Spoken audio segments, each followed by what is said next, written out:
Saudara, program menggembleng siswa bermasalah di barak militer terus memunculkan pro dan juga kontra, mulai dari kategori siswa bermasalah yang harus dikirim ke barak hingga kekhawatiran hilangnya hak anak dalam pendidikan.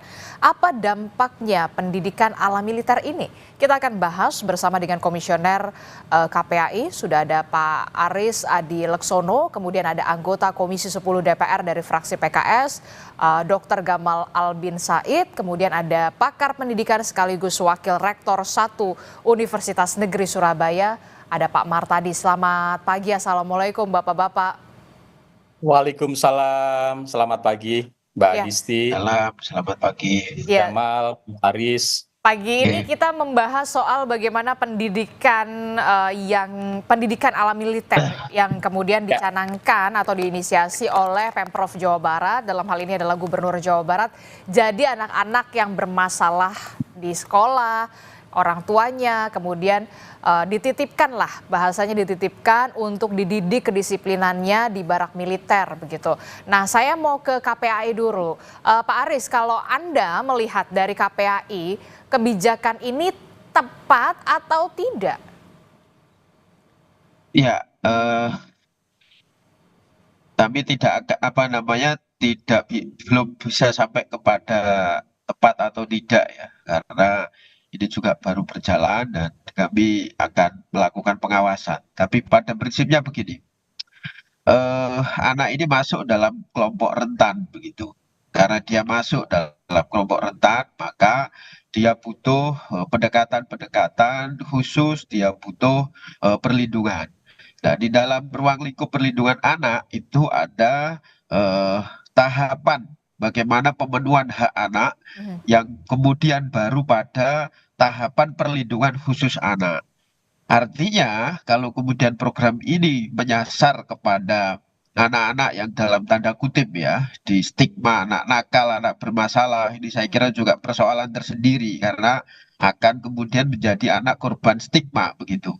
Nah, anak dalam situasi tadi, dalam situasi stigma atau dalam situasi berperilaku menyimpang, itu dia tidak serta-merta berperilaku menyimpang kalau kemudian pemenuhan haknya berjalan dengan baik. Misalkan pengasuhannya optimal, betul-betul ada kelekatan dengan orang tuanya, betul-betul orang tuanya hadir, memberikan komunikasi yang terbaik, memberikan perhatian yang terbaik, memberikan kepercayaan yang terbaik, sehingga persoalan-persoalan psikis, persoalan-persoalan perilaku menyimpang yang kemudian dia alami, dia akan komunikasikan dengan baik kepada orang tua, dan orang tua dengan pengasuhan terbaiknya memberikan solusi yang terbaik pula. Yang berikutnya tentu ada satuan pendidikan. Satuan pendidikan juga punya peran bagaimana kemudian memberikan hak kepada anak-anak terkait pendidikan, terkait pemanfaatan waktu luangnya, pengenalan budayanya, agar kemudian dia mampu tumbuh dengan mental yang memiliki ketahanan, memiliki self control ya terhadap dirinya, agar kemudian tidak masuk dalam perilaku-perilaku menyimpang atau pergaulan-pergaulan menyimpang ya kan, atau lingkungan-lingkungan yang negatif. Kalau hak ini dipenuhi, maka tidak perlu kemudian membutuhkan perlindungan khusus. Nah, pertanyaannya adalah bagaimana kemudian pemerintah daerah berupaya untuk memenuhi hak ini dulu begitu.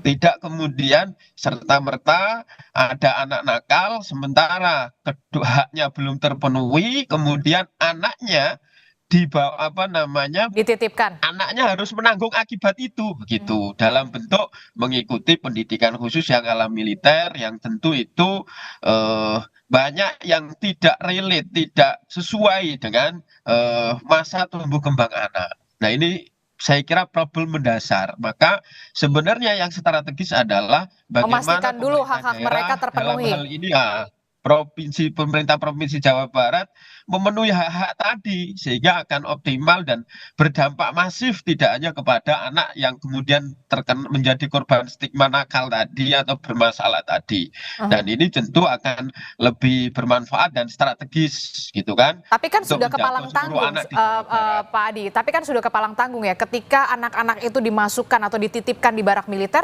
sudah terlihat, oh berarti anak-anak ini masuk dititipkan ke barak militer militer stigmanya sudah jelas anak-anak bermasalah. Ini kan berarti tidak, orang tuanya juga mau loh tanda tangan juga seizin dari orang tua, karena kan harus ada izin dari orang tua kemudian baru bisa dititipkan ke barak militer. Apakah ini melanggar hak anak? Ya, orang tua juga kita harus kemudian melihat apakah orang tua sadar akan tanggung jawab pengasuhannya gitu. Nah, justru ini kita khawatir jangan-jangan nanti malah kemudian orang tua mengabaikan begitu saja kewajiban memberikan pengasuhan positif gitu, dengan memudahkan langkah-langkah, oh ya anak saya sudah begini udahlah diserahkan saja. Sementara di dalam prinsip perlindungan anak ada namanya prinsip non diskriminatif, ada prinsip kepentingan terbaik buat anak, ada prinsip partisipasi anak, bagaimana kemudian dialog, bagaimana kemudian komunikasi antara orang tua dan anak itu kemudian lebih penting, karena perubahan anak dari sisi penguatan karakter dan lain sebagainya kalau dibangun dengan partisipasi anak, kemudian tidak ada diskriminasi di situ, tidak ada kepentingan terbaik, tidak mengabaikan kepentingan terbaik bagi anak, maka anak akan tumbuh kesadaran untuk kemudian bertanggung jawab atas perilakunya, melakukan kontrol kepada dirinya agar kemudian tidak terlibat kepada lingkungan-lingkungan yang negatif. Oke, tapi kemudian yang jadi permasalahan adalah orang tua mereka sendiri sudah tidak sanggup, begitu banyak yang sudah tidak sanggup, akhirnya kemudian menyerahkan tanggung jawab sebagai orang tua kemudian untuk bisa dididik anaknya di barak militer tersebut, begitu ya, karena memang sudah nggak tahu lagi mau mendidiknya seperti apa gitu loh. Nah, pemerintah daerah punya kewajiban untuk kemudian meningkatkan kapasitas orang tua dalam melakukan pengasuhan yang positif, sehingga dia punya kesanggupan, karena hak utama di dalam konteks membangun kepribadian karakter anak ya adanya di anak punya hak untuk mendapatkan pengasuhan langsung dari orang tuanya. Oke, tapi saya ke Pak Martadi dulu selaku pakar pendidikan. Saya ke Pak Martadi. Pak Martadi, Anda melihat program semacam ini berdampak positif atau kemudian kurang tepat atau seperti apa? Ataukah kemudian ini adalah baru pertama kali dilakukan? Kalau tidak salah saya juga pernah menjalani dulu, sekolah saya ada LDKS namanya, latihan dasar kepemimpinan siswa. Apa perbedaannya, bisa dijelaskan Pak Martadi? Ya, jadi begini Mbak Adisti, Mas Dr. Gamal, Mas Aris ya. Jadi kalau kita melihat pendidikan ala militer ini kan bukan tujuan ya, tetapi lebih kepada alat ya untuk menumbuhkan karakter anak ya, disiplin, tanggung jawab dan sebagainya dengan pendekatan ala militer tadi. Jadi ini sifatnya adalah komplement, bukan pendidikan utama. Pendidikan utama ya di sekolah tadi. Apakah di sekolah tidak ada pendidikan karakter? Ada. Tetapi ketika dengan pendidikan karakter di sekolah tidak cukup mampu buat anak untuk ditumbuhkan nilai-nilai tadi, lalu guru merasa kesulitan, orang tua merasa kesulitan, lalu kemudian muncul ya pemikiran bagaimana kalau dididik dengan cara militer. Apa ini hal yang baru? Tidak. Sebelumnya juga pernah ada banyak sekolah yang bekerja sama dengan militer untuk pendidikan LDKS, baris berbaris dan sebagainya. Hanya problemnya adalah saat itu anak-anak tidak dilabelin dengan istilah anak nakal. Betul, tidak ada stigma semacam itu. Betul, tidak ada stigma itu. Nah, problemnya adalah ini dari awal anak-anak ini kemudian sudah dilabel anak nakal, lalu kemudian harus dididik dengan cara militer. Padahal cara militer tidak hanya untuk anak nakal, anak baik-baik pun yang dia ingin mandiri, dia ingin tumbuh korsa, ingin tumbuh kebersamaan, bagus itu ya, nggak ada masalah gitu ya. Itu yang pertama. Yang kedua, apakah ini melanggar sistem pendidikan kita? Memang di dalam Undang-Undang 20 tahun 2003 ada yang namanya pendidikan khusus atau pendidikan alternatif. Itu adalah pendidikan yang diorientasikan untuk anak-anak yang punya masalah khusus. Yang disebut masalah khusus itu adalah ada anak jalanan, anak inklusi, anak nakal dan sebagainya. Ya, sehingga memang sebenarnya di dalam sistem pendidikan kita ada ruang itu, gitu ya, ruang itu. Lalu berikutnya, saya sepakat dengan Pak Aris. Memang karena namanya khusus, maka ini nggak mungkin akan bisa menyelesaikan semua anak, cocok untuk semua anak. Ya, pasti hanya anak-anak tertentu yang sesuai. Maka menjadi penting ketika anak sebelum dilakukan pendidikan ala militer, maka anak harus dideteksi dulu Di assessment dulu. Betul, assessment dulu masalahnya apa ini?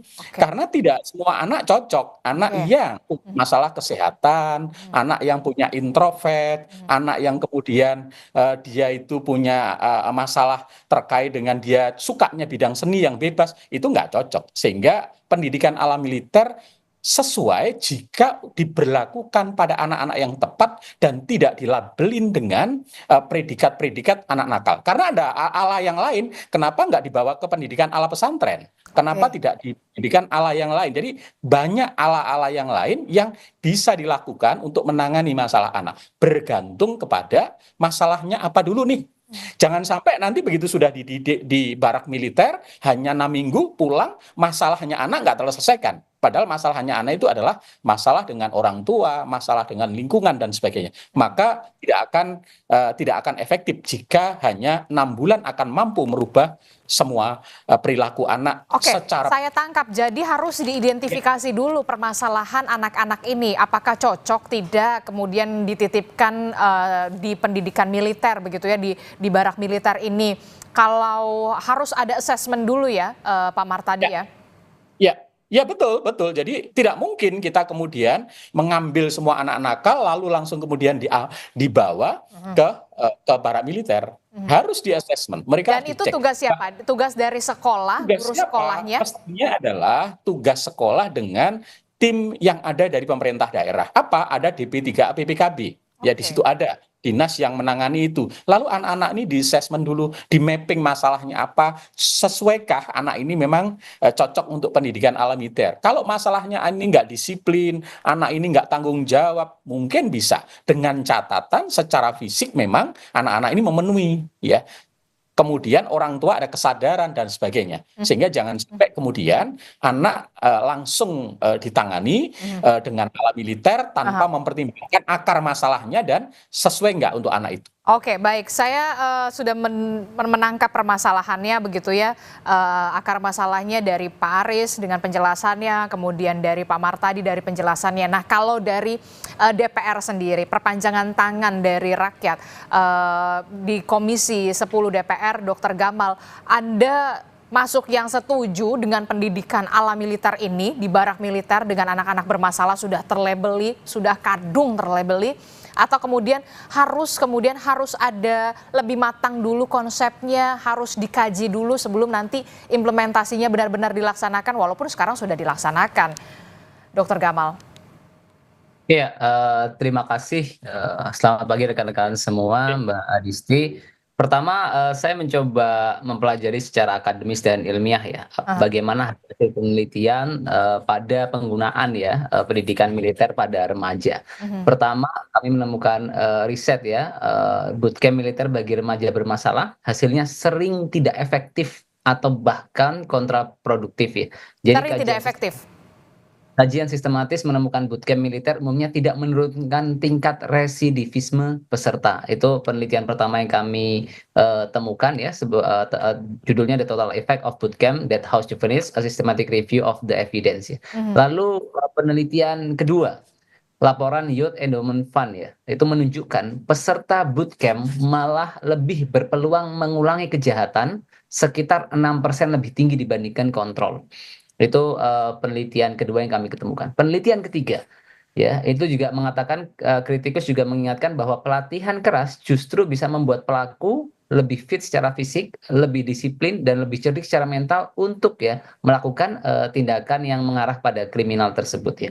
Jadi dari 3 penelitian tersebut, saya pikir saya boleh mengambil sebuah konklusi awal ya, bahwa kebijakan itu secara akademis tidak didukung oleh data-data yang menunjukkan perubahan positif melalui pendekatan pendidikan ala militer. Lalu berikutnya bahkan kajian di IC Australia juga menyebutkan ya pendekatan militer yang mengandalkan degradasi dan hukuman fisik amat usang dan berbahaya. Ya, bahkan bisa meningkat menjadi ya pelakunya di kemudian hari. Bahkan di sisi lain kalau saya lihat di negara-negara lain sekarang. Jadi konteks pertama kita clear secara akademis ilmiah penelitian menunjukkan tidak adanya perubahan signifikan yang produktif terhadap penggunaan pendidikan militer untuk siswa. Lalu yang kedua, bagaimana praktek di negara-negara lain yang pernah menerapkan seperti ini, misalkan Amerika. Tahun 80 sampai 90-an itu banyak negara bagian di Amerika menerapkan bootcamp militer untuk remaja. Tapi evaluasinya sama, menunjukkan tidak ada pengaruh signifikan terhadap pengulangan kejahatan ya. Lalu akhirnya pada tahun 2000-an, sebagian besar camp itu ditutup karena biaya tinggi dan rendahnya efektivitas. Dan ini poin pentingnya. Sebaliknya program intervensi berbasis konseling, resosialisasi dianggap lebih efektif mengurangi residivisme, termasuk tadi ya bagaimana meningkatkan secara sosial dan lain sebagainya. Di Inggris, Australia juga ya, misalkan studi di internasional menemukan hasil serupa. Di Inggris 2 camp militer remaja yang pernah dijalankan hanya menunjukkan penurunan residivisme sementara. Setelah 1-2 tahun tidak ada perbedaan signifikan dengan tahanan biasa. Ya, jadi bahkan Youth Endowment Fund memberi peringatan rata-rata bootcamp menimbulkan dampak negatif dan mereka merekomendasikan tadi menambahkan konseling atau pelatihan soft skill ya. Jadi di Australia pun sama, laporan IC menyebut model militer tidak sesuai prinsip rehabilitasi modern. Artinya dari situ semua saya melihat ya bahwa kebijakan ini diambil tanpa sebuah dukungan kajian, dan saya pikir sebagai seorang pemimpin ya kita harus merujuk ya pada data, fakta dalam pengambilan sebuah kebijakan, bukan pada opini pribadi atau ide-ide pribadi dalam sebuah mengambil sebuah keputusan. Dan saya juga sepakat pada beberapa aspek. Saya pikir kalau kita lihat filosofi pendidikan yang dibangun ya Ki Hajar Dewantara itu kan kita bagaimana membahagiakan manusia, memerdekakan manusia, pendekatan kekeluargaan begitu. Nah, artinya ada beberapa catatan kritis. Pertama, seperti ini bisa memberikan stigma negatif. Dan saya lihat dan saya khawatir bisa memperparah kondisi psikologis ya. Karena anak-anak bisa dikucilkan, lalu dampak psikologis bisa jangka panjang, apalagi di anak-anak yang mereka sedang masa pertumbuhan secara fisik dan mental. Lalu, saya juga kurang sepakat ketika ada diksi yang misal mengatakan artinya anak-anak yang orang tuanya tidak sanggup lagi mendidik akan kami wajib militerkan. Nah, ini sebuah logical fallacy. Tidak ada dan tidak boleh ya orang tua dan sekolah yang tidak sanggup ya. Kita itu mendidik edukasi tanpa henti. Nah, jadi tidak ada titik dalam proses pendidikan di mana anak-anak atau orang tua sekolah melepaskan anak-anak dalam proses pendidikannya. Nah, saya pikir itu beberapa catatan ya, dan mungkin saya pikir kita perlu ya bagaimana menggunakan pola pendekatan yang berbeda, dan kembali ke argumentasi saya yang pertama tadi bahwa semua kebijakan harus didukung oleh ya analisis data fakta yang mendukung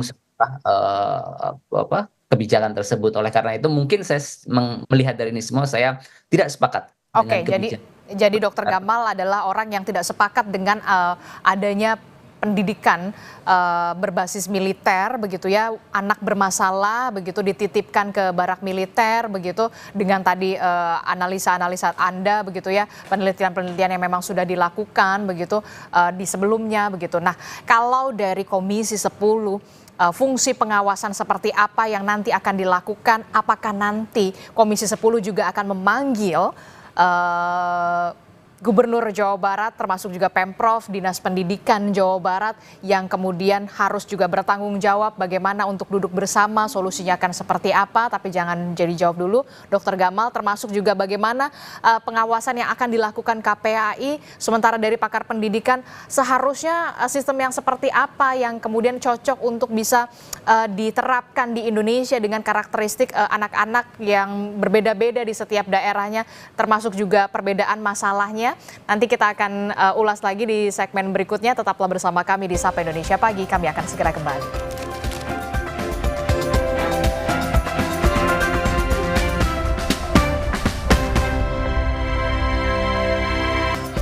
Terima kasih Anda masih bersama kami dalam Sapa Indonesia Pagi. Saudara, kita masih membahas soal bagaimana kontroversi didikan ala militer dalam tanda kutip yang kemudian diinisiasi oleh Gubernur Jawa Barat Deddy Mulyadi, yang kita tahu masih terus berlanjut begitu walaupun menuai pro dan juga kontra. Pendidikan ala militer ini dilakukan terhadap anak-anak yang bermasalah.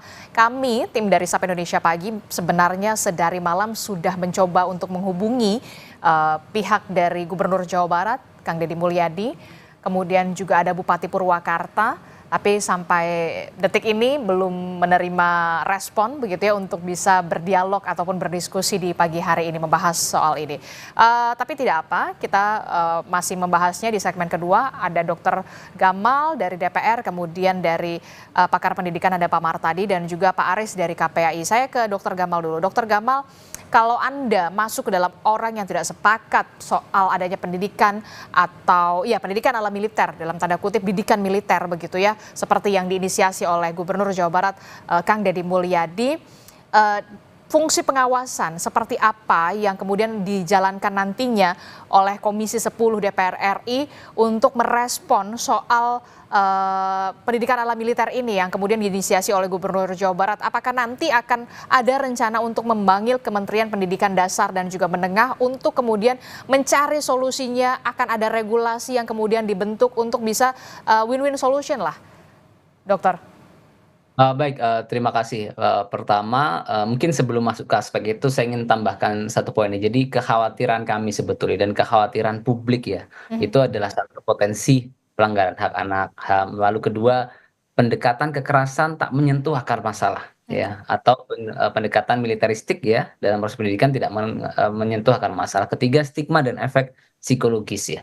Keempat tadi, inkonsistensi dan tumpang tindih kewenangan ya. Jadi ini menjadi satu poin yang penting ya, artinya pelibatan TNI dalam proses pendidikan anak itu apakah menjadi bagian dari tugas pokok fungsi, termasuk apakah hal ini sudah melalui ya proses komunikasi dengan berbagai stakeholder sehingga kebijakan itu menjadi lebih matang. Termasuk analisis kritisnya adalah efektivitas jangka panjang. Apakah ini efektif target jangka panjang? Lalu juga ada juga apakah kita tidak bisa memilih misalkan alternatif yang lebih humanis dan komprehensif dalam proses pendidikan ini, termasuk saya pikir perlu adanya audit dan evaluasi dari program pilot yang mungkin sudah dimulai dalam hal ini. Nah, menjawab pertanyaan, tentu pertama kami melihat ya, saya sebagai anggota DPR punya tanggung jawab moral dan tanggung jawab institusional untuk menangkap aspirasi masyarakat dan kekhawatiran, dan tentu kami akan komunikasikan ke rekan-rekan di Komisi 10 untuk bagaimana bisa menyikapi ini secara fungsi dan tugas kami di DPR ya, berbicara dengan stakeholder terkait, lalu juga berbicara dengan pihak eksekutif ya, dalam hal ini juga Kemendikbudrismen yang ada di mitra komisi kami ya. Lalu kedua, mungkin juga harapan saya dari lubuk hati paling dalam ya, itu bagaimana pendidikan ini kita nggak bisa coba-coba, sehingga setiap ada sebuah kebijakan pendidikan yang diambil itu harus melalui ya proses analisis public policy yang kuat untuk apa? Memitigasi berbagai resiko-resiko negatif yang mungkin muncul dari kebijakan tersebut, sehingga harapan saya kebijakan ini bisa melibatkan ya komunikasi seperti mungkin rekan-rekan dari KPAI ya, lalu pakar seperti Pak Martadi dan rekan-rekan lain, bahkan dengan pihak PGRI dan mungkin juga berbagai entitas-entitas pendidikan lainnya ya, bahkan seperti ormas-ormas yang punya concern di pendidikan ya, seperti NU Muhammadiyah dan lain sebagainya. Nah, itu tentu akan memperkaya. Sehingga harapan kami melalui komunikasi dengan stakeholder tersebut ya, lalu dengan kajian yang matang oleh pakar ya, lalu melibatkan pihak akademisi, kita akan mengambil sebuah konklusi kebijakan apakah ini efektif atau tidak. Kemudian kalaupun mau diterapkan, akhirnya ada sebuah upaya untuk mitigasi sebuah resiko yang ada. Terima kasih. Oke, menarik sekali, pendidikan tidak bisa coba-coba begitu ya diksinya. Saya ke Pak Aris. Pak Aris, kalau dari KPAI sendiri, apakah nanti bentuk pengawasannya akan seperti apa? Karena ini kan sudah berlanjut begitu ya, sedang berlangsung. Tadi kita juga melihat bagaimana visual memperlihatkan anak yang sedang mengikuti ujian, tetap mengikuti ujian di sana begitu, pendidikan akademiknya juga masih terus berjalan. berjalan begitu. Nah, pengawasan dari KPAI sendiri seperti apa? Apakah nanti akan ada tinjauan ke beberapa lokasi yang tempat di mana pendidikan militer, barak militer itu diberlakukan? Atau kemudian nanti akan ada diskusi dengan Gubernur Jawa Barat, Kang Deddy Mulyadi, atau seperti apa bentuk pengawasannya sejauh ini yang akan dilakukan? Ya, baik Mbak Disti, jadi sesuai tusi KPAI memiliki tusi salah satunya adalah pengawasan terhadap penyelenggaraan perlindungan anak gitu. Nah, terkait program ini sebenarnya sebelum ini dilaksanakan kami sudah bersurat gitu untuk kemudian bertemu dengan Pak KDM dan timnya untuk kemudian memberikan masukan-masukan agar seperti yang disampaikan Dr. Gamal tadi, kebijakannya inginnya berdampak strategis, tetapi perlu kemudian pendalaman, keterlibatan stakeholder dan sebagainya perlu kami sampaikan. Dan yang penting adalah bagaimana dalam mengkonstruksi program ini mengedepankan prinsip-prinsip perlindungan anak sebagaimana mandat Undang-Undang Perlindungan Anak begitu.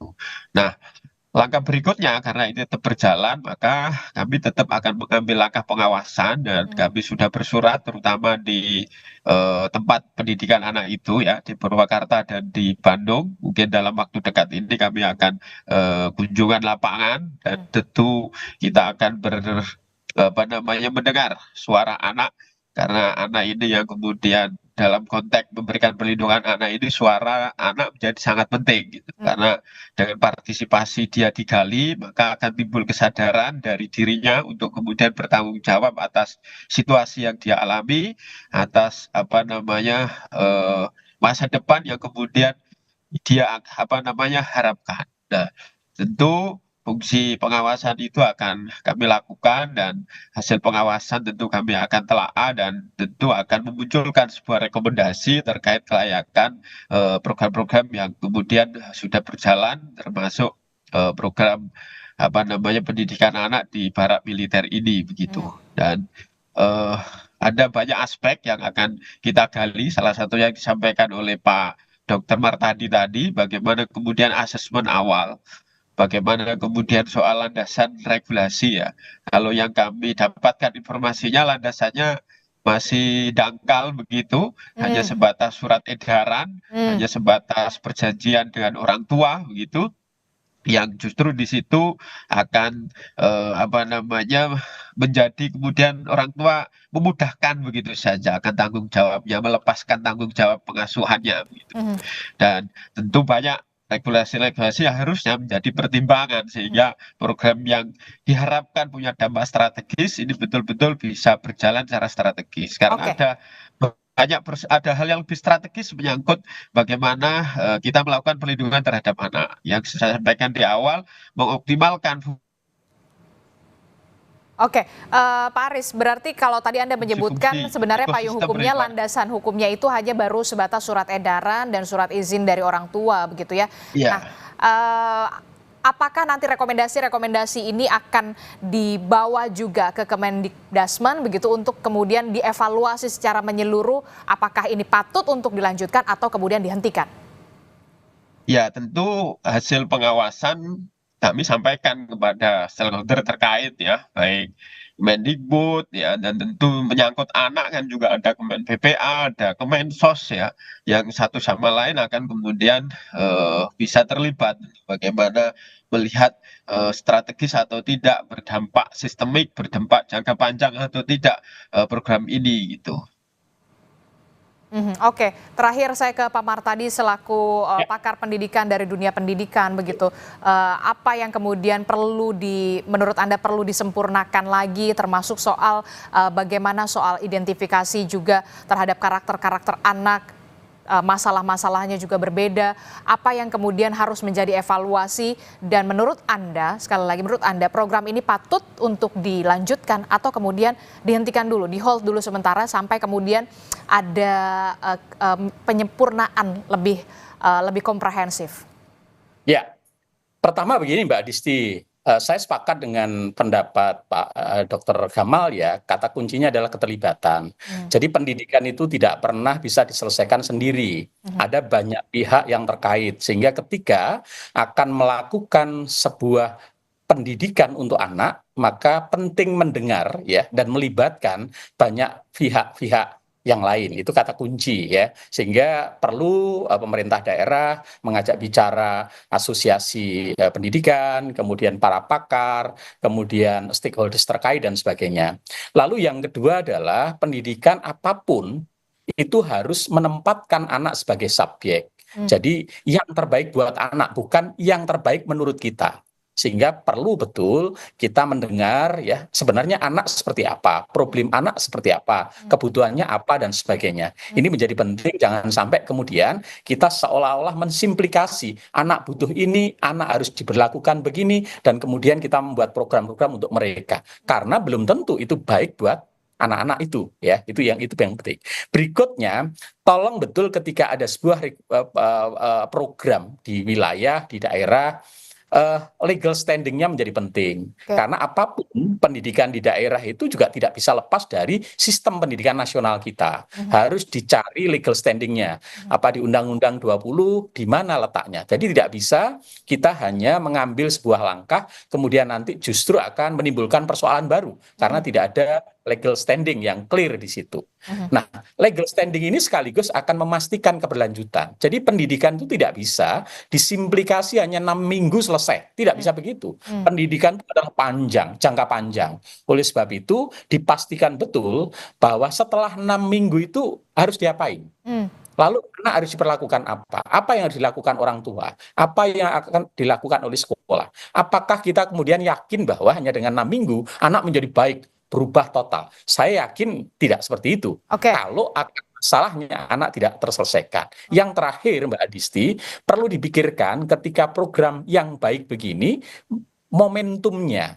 Momentumnya itu kan jangan sampai kemudian anak ini pas saat ujian dia harus ujian di tempat pelatihannya. Kenapa tidak dirancang pada saat liburan? Itu bagian dari mengisi ya di hari libur anak. Lalu anak-anak juga tidak distereotip karena memang di situ bagian dari pendidikan kedisiplinan, pendidikan kebersamaan dan sebagainya tidak lagi disebut dengan pendidikan ala militer, tapi lebih kepada bintal ya, pembinaan mental, karakter buat anak-anak. Itu saya pikir akan jauh lebih bisa diterima dan anak-anak tidak terstereotip dengan label tertentu. Kira-kira itu, Mbak Dis. Tidak terstigma, tapi pertanyaan saya kemudian singkat saja. Menurut pandangan Anda, ini dihentikan dulu sementara sampai ada evaluasi menyeluruh komprehensif untuk nantinya akan dihentikan atau kemudian dilanjutkan? Pandangan Anda? Ya tentu yang sekarang sudah berlangsung karena sudah dirancang programnya untuk sekian hari, kurikulum silabusnya sudah dirancang, selesaikan itu. Tapi jangan kemudian langsung nanti diikuti dengan yang lain. Selesaikan dulu ini program ini, dievaluasi, baik evaluasi proses, evaluasi hasil, sambil kemudian untuk ditata kembali hal-hal yang perlu disempurnakan sehingga pada berikutnya nanti jauh lebih baik seperti harapan yang disampaikan oleh teman-teman Pak Dr. Kamal, kemudian Mas Aris dan sebagainya. Ya, saya kira itu Mbak Disti. Outputnya, assessmentnya, outputnya program ini dinilai berhasil atau tidak, efektif atau tidak, outputnya akan seperti apa? Kuncinya adalah perubahan perilaku. Apakah anak setelah kemudian 6 minggu dididik itu perilakunya berubah? Apakah perilakunya itu permanen dan sebagainya? Dan itu nggak cukup hanya dilihat pada saat berada di tempat pendidikan, tetapi ketika dia kembali ke orang tua, ke masyarakat, itu justru yang terpenting. Jangan sampai nanti di tempat pelatihan mereka kemudian berubah, tapi begitu kembali ke orang tua, berinteraksi dengan lingkungan balik lagi, maka tidak efektif.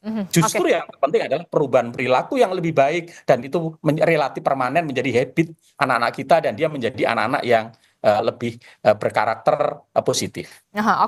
Singkat saja Dr. Gamal, kalau dari pandangan Anda, kalau tadi Pak Mar tadi mengatakan kita lihat dulu aja nih yang sudah berjalan, outputnya nanti kita akan evaluasi dihentikan atau kemudian dilanjutkan. Nah kalau dari pandangan Anda seperti apa?